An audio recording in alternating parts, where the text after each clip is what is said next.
उस दौर में ना ग्रुपिंग भी बहुत थी और सारे स्ट्रॉन्ग कैरेक्टर, बड़े बड़े नाम थे सारे, बहुत सारे अल्फा मेल्स एक साथ थे, 16 सुपरस्टार्स होते थे।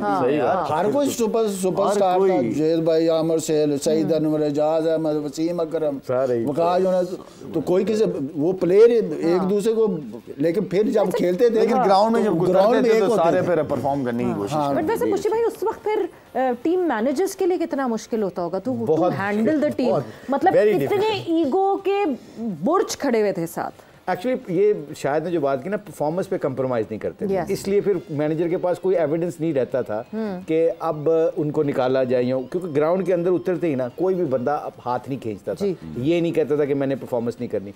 अब शाहिद का मेरे साथ पंगा हुआ है या किसी के और के साथ, वकार का इंजी के साथ पंगा हुआ है, तो उन्होंने उसको जवाब पता है क्या देना, परफॉर्मेंस करके, कि मैं परफॉर्मेंस करके तुझसे बड़ा हूँ, मैं जितवाता हूँ मैच। ये जो पंगा होता था ना, ये उनको बड़ा बनाता था और पाकिस्तान को फायदा हो जाता था। वसीम भाई का और वकार का यही तो सबसे हमारे पाकिस्तान को एडवांटेज था ना, कि वो आपस में कहते थे कि मेरी तस्वीर है, पंजा मेरा लगना चाहिए, 5 विकेटें मेरी लगनी चाहिए।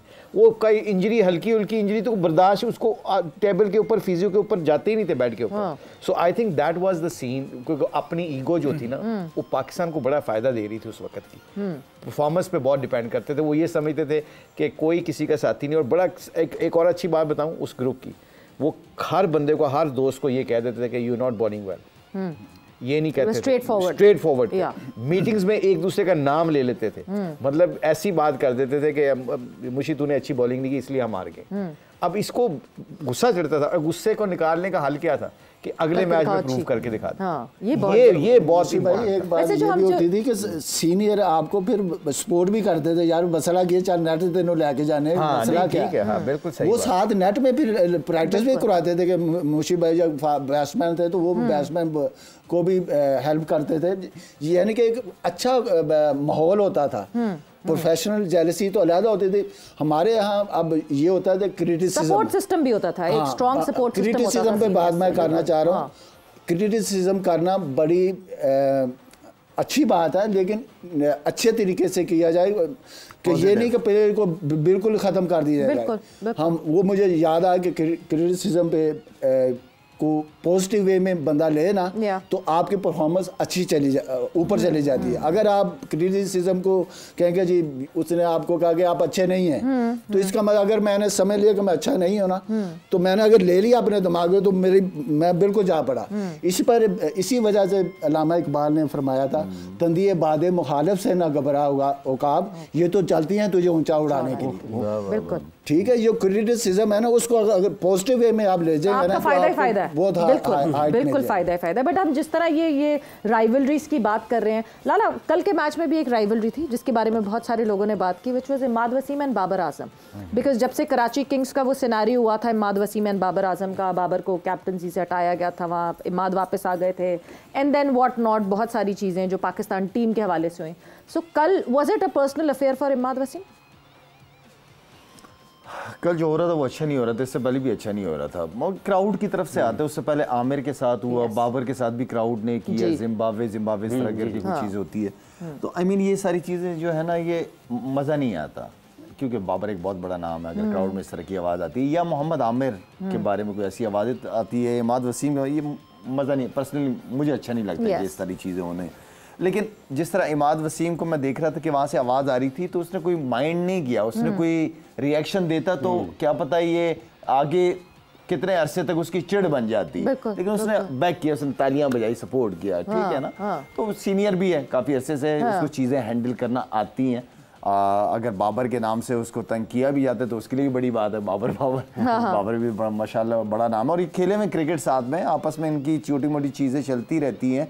असल चीज़ यह है कि मीडिया और फिर आपके फैंस उस चीज़ को कितना हाईलाइट करते हैं, वो बड़ा। सोशल मीडिया भी तो एक अज़ाब इलाही बन गया, अल्लाह माफ़ करे, यकीन माने कि अब मैं कभी मुशी भाई मुझे लगता है कि सोशल मीडिया वाले लोग आम जिंदगी में सामने क्यों नहीं आते, इसीलिए तो वो पीछे है कंप्यूटर के। मैंने तो आज तक कभी कोई बदतमीज किस्म का आदमी नहीं देखा कि किसी ने मेरे सामने कोई बात की हो, कोई बदतमीजी की हो, जो सोशल मीडिया पे नजर आती है चीजें।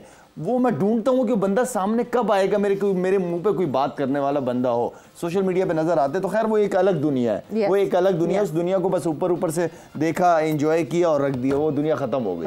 असल दुनिया ये है प्यार मोहब्बत की दुनिया, आपस में एंजॉय करे लाइफ को, वो ज्यादा बेहतर। हाँ बिल्कुल, टॉक्सिसिटी वैसे बहुत बढ़ गई है। मतलब जो आपके फैन क्लब्स है ना, वो फैन क्लब्स आपके प्लेयर्स को सपोर्ट करने के लिए होते थे, अब वो दूसरे प्लेयर्स को डिमीन करने के लिए लाइकिंग हो गई। और क्या ये बच्चे जो आते हैं हमारे शो में पिछले पूरे महीने में, शायद आपको बताएं, पूरे जितने भी लोग सुन रहे हैं, हम इनसे यही डिस्कशन करते हैं कि बगैर एविडेंस के मीडिया की बात को देख के किसी के ऊपर जजमेंटल ना हो, किसी के बारे में बात अपनी राय कायम करते हुए ना थोड़ा सा एविडेंस रख लो, क्योंकि किसी के भी फैमिली होती है, किसी के बच्चे होते हैं, किसी के बहन भाई हैं, आप उनके बारे में कोई ऐसी बात करते हैं जिससे वो हर्ट होते हैं। पता है आपको, स्कूलों में बच्चे एक दूसरे को ताने मारते हैं, ये डिप्रेशन का शिकार जो हमारी नेशन हो रही है, छोटे छोटे बच्चे हो रहे हैं इसलिए कि लोग ताने मारने लग गए। सोशल मीडिया को ज़रूर इस्तेमाल करें। आप देखें पूरे दुनिया में जो इस वक्त ऑस्ट्रेलिया का मीडिया है ना, वो अपने प्लेयर्स को हमेशा इज्जत से नवाजता है। कभी किसी को क्रिटिसिज्म होती है चीज़, आप यूएई का लॉ उठा के देखें, कोई ऐसी कोई खबर नहीं आती कि आपके मुल्क में कोई ऐसी चीज़ हो रही है। वहाँ पे ऐसे लगता है कि कोई एवरीथिंग इज गोइंग फाइन। वहाँ पे भी क्राइम होते हैं, वहाँ पे भी लोग एक दूसरे को मारते हैं, झगड़ते हैं। न्यूयॉर्क हो गया, लंदन हो गया, कितने बड़े शहर हैं, इतना क्राइम है बढ़ गया कि आप सोच नहीं सकते।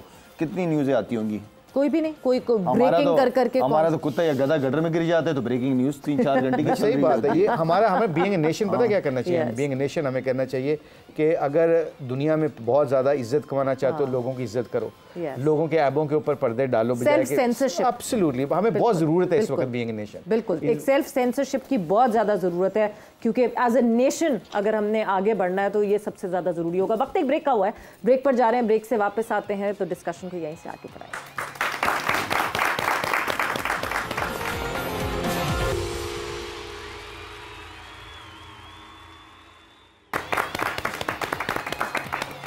जोर का जोड़ में आपको खुशामदीद कह रहे हैं। एक मरतबा फिर बात क्रिकेट पर भी हो रही है और क्रिकेट के साथ साथ जो क्रिकेट के जुड़े वाक़यात हैं उन पर भी हो रही है। और यहाँ पर मुश्ताक अहमद साहब अपनी दिलचस्प गुफ्तगू से, जब हम नहीं होते हैं ऑन एयर, तो सबको अच्छी अच्छी बातें भी सुनाते हैं। जब अच्छी अच्छी बातें सुनाते हैं फिर लगता है मुझे भी कपड़े भी बहुत अच्छे अच्छे पहनते हैं। वाह फजा, आप भी स्मार्ट लग रहे हैं। वैसे आपको ये वेस्ट कोट्स जितनी हैं सब सूट करने लग गई है मुझे भी। अगर ये जो आपने पहने हुए हैं कपड़े, अगर ये कुछ थोड़े कम दामों में हमें ख़रीदने हो, देखें तो क्या उसका अच्छा आपने अच्छा किया ये बात बता दी है।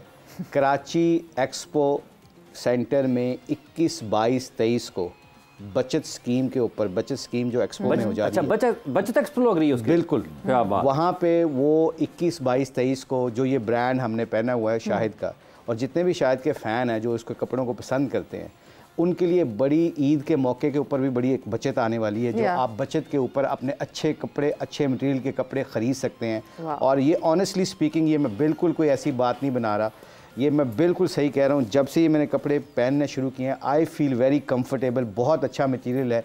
और ये अच्छी बात है कि 21, 22, 23 को जो कराची एक्सपो होने जा रही है, जिसमें आप जितने भी शायद के फ़ैन हैं वो जाएँ और जाके कपड़े ख़रीदें, ताकि ईद की खुशियाँ भी आप उसमें से बचत हो जाएगी।